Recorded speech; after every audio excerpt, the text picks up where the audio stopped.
Okay, today I'm going to show some things that need to be updated or has been updated. Okay, as far as this, what I put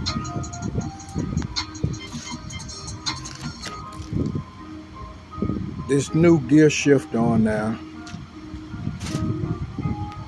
it was taking up so much room on here, I just didn't. It made it just crazy. So I decided to take it off and I'm going to show you what I did instead.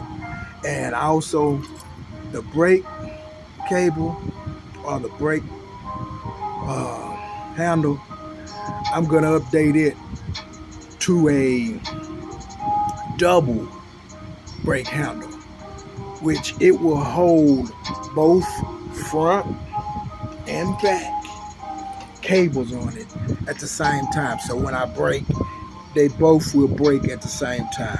I have to see how good that is, because if you hit that front brake too hard, what can happen to you. So I'm hoping and I'm thinking that that won't be an issue. And what I did as far as that cable, this is what I did. Okay, you see I had it on the easiest gear.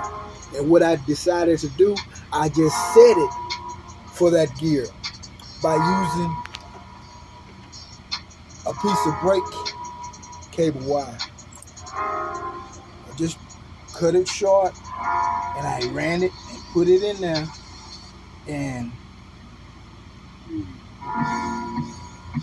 put the derailleur up to that gear I wanted on. And you see it's still room on the cable where I can bring it back down. So if I wanted to put in a different gear, I would just loosen the nut up and allow where I wouldn't allow it. I would bring it down myself by hand in order for it to be in the right gear that I wanted. So for today, that's what this video is on. Any other videos, I make them individual, and we'll talk to you later.